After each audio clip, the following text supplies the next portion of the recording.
Good morning. Good morning on this beautiful Saturday morning. I don't know how many people will be around versus at the beach or doing something on this gorgeous day after all the weird weather we've had lately, but coming to you live from Auburn. And so we will wait a few minutes for folks to hop on, but this is going to be a fun live, I hope. I hope you guys enjoy hearing about my conversation with President Joe Biden yesterday. It is a pretty crazy thing that he came to Auburn, Maine. And so if you are on, please say hi in the comments. I would love to know who is here watching this morning. Please go ahead and like and share this video so we can get the algorithm working for us instead of against us here on Facebook. But I will dive right in. So first of all, President of the United States of America coming to Auburn. That's a big deal. It hasn't happened in a very long time, right? I think even maybe a century. Senator Eric Brakey noted that it had been more than a century since the President of the United States had come to Auburn. So very big deal to have the President of the United States of any party, right, Democrat or Republican, to come to Auburn, Maine. And so I heard some comments yesterday. Hi, Mom. Hi, Kimberly and Linda. Hi, Mindy. Thank you guys for saying hi. Please make sure you like and share the video so we can get it out there. I was in conversation with some folks who were there yesterday, and it was interesting because I heard a lot of, well, you know, I wouldn't want to come see President Trump when he was president if he came to Auburn. And that's really odd to me because I don't agree with Biden's policies and we're not the same party, but I certainly want to meet the President of the United States. So I don't really understand that idea that you wouldn't want to meet the president just because you're not the same party or you disagree or even don't like him as a person. I still want to meet the President of the United States. It's an honor, certainly as a representative of the people here in Auburn. I want to meet the president, shake his hand, and leave a good impression of Auburn, as this just doesn't happen very often. So that's my take on it. Folks did ask why I would want to meet President Biden, and I guess that's why. You know, it is.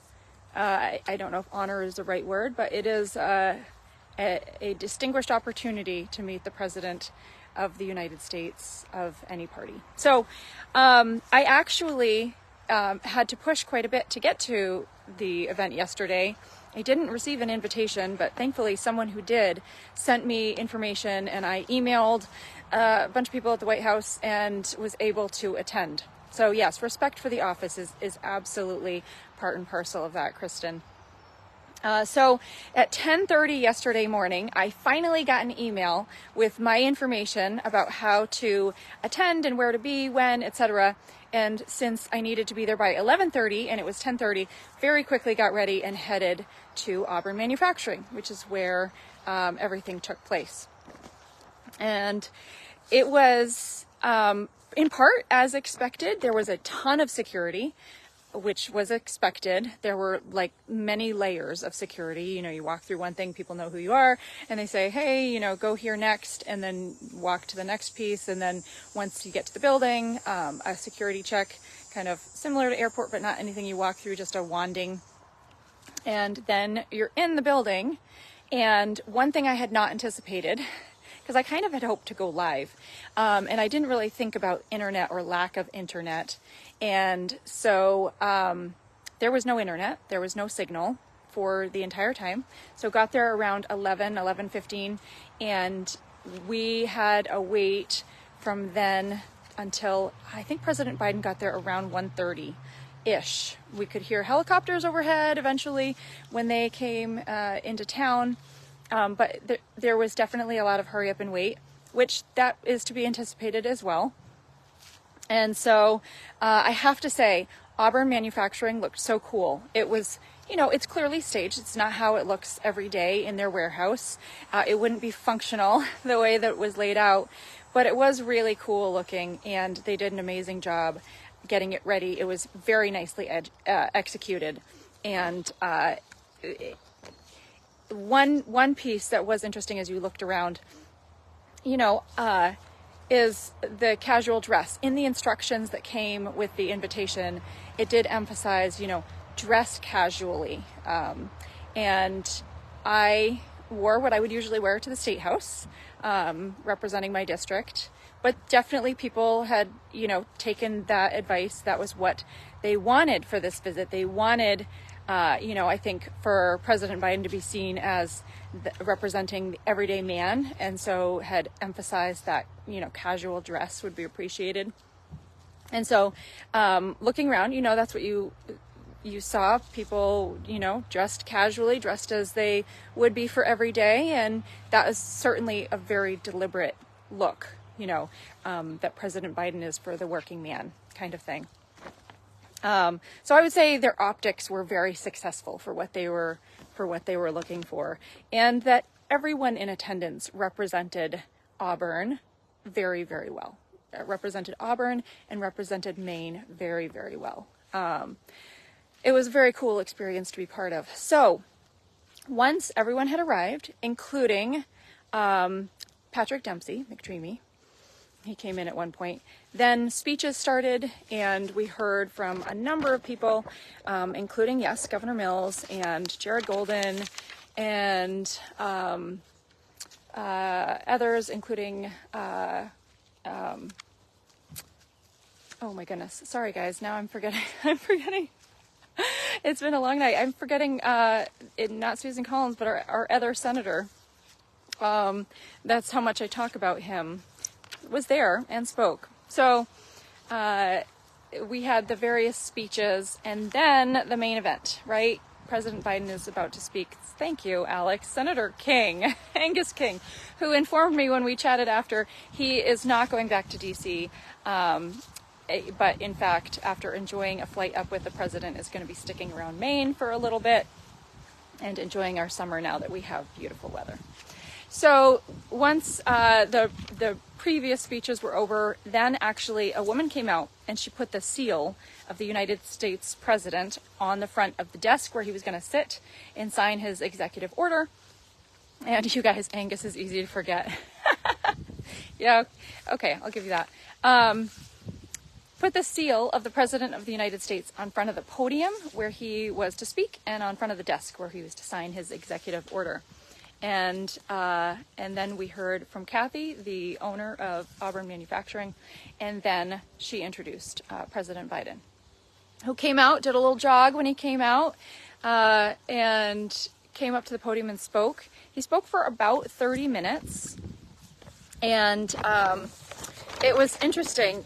I could see the teleprompter from where I was seated, and he went off script a fair amount. And it was, you could tell when he was going off script, so you could tell when he kind of meandered, and I would look over at the teleprompter, and sure enough, teleprompter was still just kind of waiting to get back to, getting back to on topic.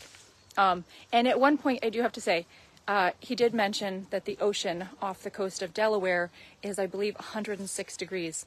Seems awfully hot to me. But back to the main event. So President Biden spoke for about 30 minutes, and afterwards then came down from the stage and started greeting everyone. So in the photo that I posted yesterday, you can see the Secret Service kind of surrounding behind President Biden on all sides, and then he would work down the row, coming along where people were greeting them. And so as soon as I saw that was happening, I was seated in the second row, and but near the edge. So as soon as I saw that was happening, I scooted out of my row and hopped up to the front. There was a little area, a little break in between the seats. And so stood there so that I would have the opportunity to greet him. And so he greeted a bunch of people coming down the way and then said, "Hey, I forgot I got to sign the executive order," and went up to the desk, sat down, signed the executive order regarding manufacturing, etc., and then came back down and started greeting everyone. And so continued working down the line, and I was coming up fairly soon. And so when he got to me, I did not have any preconceived notions of what our conversation or greeting might look like. I couldn't really hear what was going on down the way as he was coming closer because it was pretty loud in there. So when he got to me, I just said, "Hi, I'm State Representative Laurel Libby. It's nice to meet you." And he asked where I represent. And I said, the next district over. I am here in Auburn, and I represent right next door. And he then proceeded to tell me, to congratulate me on Maine passing paid family leave. And I kind of had to chuckle because if anybody watching knows, I voted against paid family leave. And so I then proceeded to tell President Biden, well, thank you, but I actually voted against paid family leave. And at that point, he kind of looked visibly surprised and almost moved on, but then kind of came right back and said, but why? All families need help. And I said, well, sure, families might need help, but I have different ideas about how to go about it. And so it was clear he was needing to move on, like they were moving him along. And so I said, I just wrapped up with, we might be on different sides of the aisle and on policy, but it's still good to meet you. Thank you for coming to Auburn. It is our pleasure to host you here. So that was the sum total of the conversation. But it's interesting to me that paid family leave really played a large part in the conversation yesterday. That was not the first time it was mentioned. It was mentioned in numerous speeches, including Governor Mills and including President Biden's earlier on. And the thing that no one mentioned about paid family leave that I would have loved to say to President Biden if I'd had more time, but this was a very quick conversation, is that Governor Mills and the Democrats, they just created the largest tax increase in decades on every working person. So as we're standing here in Auburn Manufacturing, highlighting the working man, right, and the success of manufacturing that we've had here in Auburn, not once did anyone mention that there's this brand new historic 1% payroll tax, brand new 1% payroll tax on every worker in Maine. And somehow that gets left out of the conversation every single time that this triumph of passing paid family leave gets put out there. And so I guess if I have any further message for President Biden, it's that, while he mentioned in his speech very proudly that he didn't raise taxes, that's what Governor Mills and the Democrats did here in Maine to pass this mandatory paid family leave. It's not even optional like it is in New Hampshire. And so, great. Thank you for not raising taxes at the federal level, President Biden, but you should have passed the message along to Governor Mills that she shouldn't be raising taxes on Maine people, on Maine workers, because now we have this historic tax increase in our state. So I would have loved to have a longer conversation with President Biden to say all of that, but unfortunately I didn't have the chance. One piece that President Biden mentioned, he also highlighted numerous times throughout his speech how well our economy is doing. And he gave the example that the goal is that at the end of the month, everyone should have just a little bit of money left in their pockets. And that, to me, seems like an incredibly short-sighted goal. If our goal is that our constituents are the people of Maine, the people of the United States, at the end of the month, they simply have a little money left in their pockets, that's a really pathetic goal. I guess my goal would be that Maine people are flourishing, that they have more than a little money left in their pockets, that we're not overtaxing them, that they are free to spend their money where they see fit, and that they're not so taxed that they just have a little bit left. And I'm not just saying so taxed by actual taxes, but taxed by inflation and the high costs of goods. So I'm not sure what we have to celebrate about our economy right now. And certainly if it's that Mainers and folks across the country have a little bit left in their pockets, meaning they didn't go in the red that month. Well, I don't know that that's anything to celebrate. Actually, I know that's not something to celebrate. People are struggling, and that's not a good barometer for how our economy is doing. The other thing I would want to bring up is that it's interesting to see Auburn chosen to highlight, because the strategy for growth here in Auburn has actually simply been to get government out of the way. It's been decreasing regulations and restrictions. It's been changing the zoning here in our town, which I know there are folks on both sides of that issue, on both sides of the aisle. But that's the fact. The changes here in Auburn have been to get government out of the way. And that is very much not the Bidenomics strategy, which requires more government intervention and more government intervention even by way of the executive order that was signed yesterday. And so it's kind of funny that our town would be highlighted when our strategies for growth are just polar opposites. One getting government out of the way and the other insisting that more government is the answer. So that is the summary of my time there yesterday at Auburn Manufacturing, visiting the president and meeting with all kinds of other folks. You guys probably saw my picture with Jared Golden yesterday. I posted that, and it's been interesting to hear everyone's feedback. I will tell you that it's been quite a wild ride with the Democrat shenanigans during session, all the terrible bills and policies that they've passed, and then yesterday meeting the President of the United States. It's kind of a wild and weird experience. It's been a crazy ride. I will tell you this. I am fundraising for 2024. That race is right around the corner. I know it doesn't feel like it, but political time goes very, very quickly. And so if you guys want to keep me in Augusta, I ask that you please help me meet my fundraising goal for the end of the month. The end of the month is coming right up very, very quickly, and I still need to raise $1,084.35. So started out with a just over $3,000 goal a couple days ago, and I am so thankful for all the folks who have contributed and supported and helped me get that number down to $1,084.35. You guys, it would be amazing if we could wrap this up and meet that goal today. So if you would like to support, help me get back to Augusta and speaking up, being your voice, please contribute today. I will post the link in the comments, but I would so appreciate your support. I'm going to go back through and see if there are any questions. Term limits question, Michelle, I don't see that, but Mills has doomed the state with her tax increase.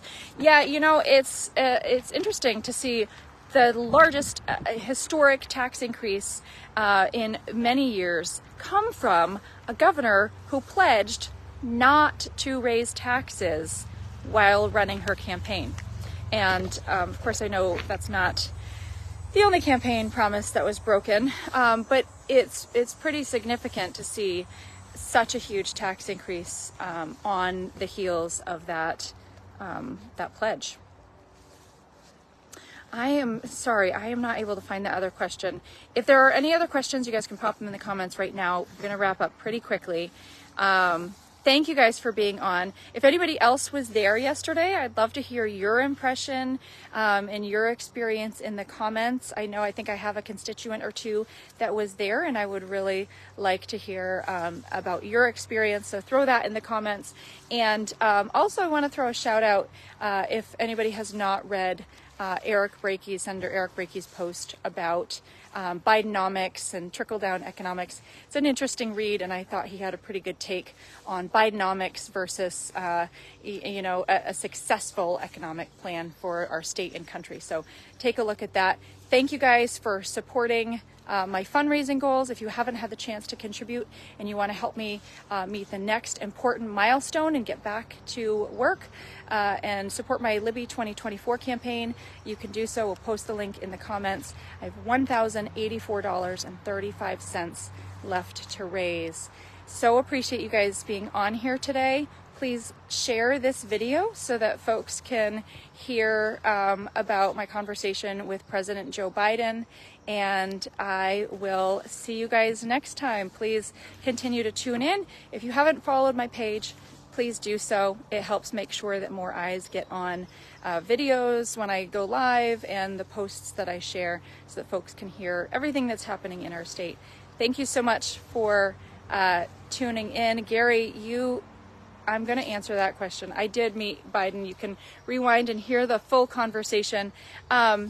He did not say anything incoherent to me. I will say that. There was the comment about the ocean being 106 degrees, and that was a little jarring. But I did record the whole speech, and I think it's out there on internet land somewhere if you want to take a look at what he had to say here in Auburn. I'm sure that you can find it, and I will let you guys know if I post my video on YouTube or whatnot. I recorded it holding it by hand, so it's a little shaky here and there. Over half an hour. Thank you guys for tuning in today. I hope you enjoyed hearing about my conversation with President Biden, and I hope you enjoy this gorgeous, gorgeous Maine day. Get out there and do something wonderful and fun with your families. Thank you so much. We'll talk soon.